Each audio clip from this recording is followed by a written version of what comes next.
The Lord be with you. And with your A spirit. reading from the Holy Gospel according to Saint Mark. Glory to you, O Lord.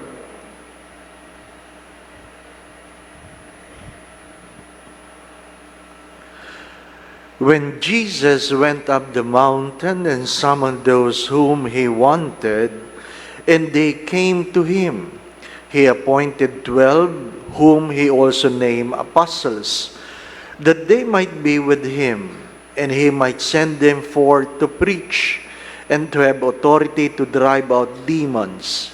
He appointed the 12, Simon, whom he named Peter, James, son of Zebedee, and John, the brother of James, whom they named Boanerges, that is, sons of thunder, Andrew, Philip, Bartholomew, Matthew, Thomas, James, the son of Alphaeus, Thaddeus, Simon the Cananean, and Judas Iscariot, who betrayed him.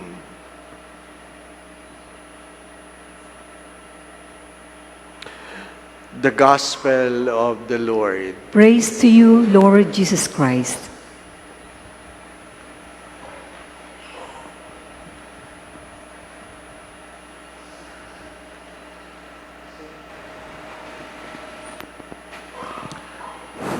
Saint Francis de Sales is the one who said, if you want a deeper relationship with God, you must spend at least 30 minutes before the Blessed Sacrament.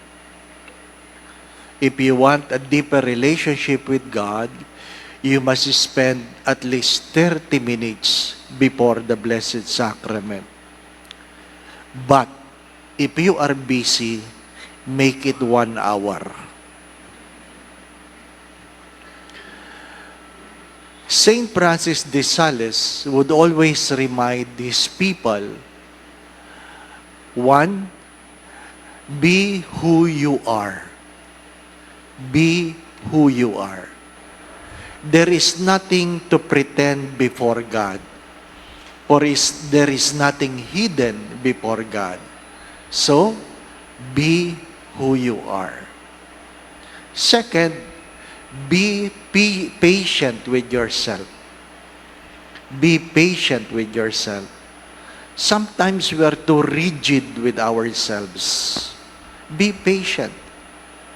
We are in the process of becoming. Because we are impatient with ourselves, then we begin to be impatient with other people.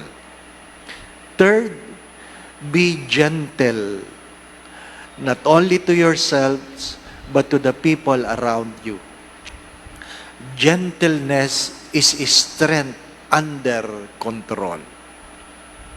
Be gentle. You don't have to raise your voice to be heard. Be gentle. Fourth, preach love. Preach love. You can never be wrong in preaching love. My dear friends, my brothers and sisters, Saint Francis would remind us that we are a people in becoming. A people in becoming. That we grow from where we are to the person God who wants us to be. What is the first reading trying to tell us? There is no other perfect mediator than Jesus. There is no other perfect mediator than Jesus. Because He is the only one who can say, I am your God and you are my people. No saints can say that. No human being can say that. Only God can say, I am your God and you are my people. And only God can say, I have forgiven you. No saints can say that. Not even the Mother of God can say, I have forgiven you. Only God can forgive our sins. But what is the gospel trying to tell us? Even God prays. Even God spent time praying before He selected the people He wants to be His apostles. He prays. My dear friends, my brothers and sisters, if God prays, we must be praying. When I say pray, you don't simply recite the prayer, but you develop a communion with God. The simplest definition of prayer, it is not a self-centered monologue, but a God-centered dialogue. You take time to sit and listen. You take time to sit and wait for your time to talk. Because relationship is developed not in talking, but in listening.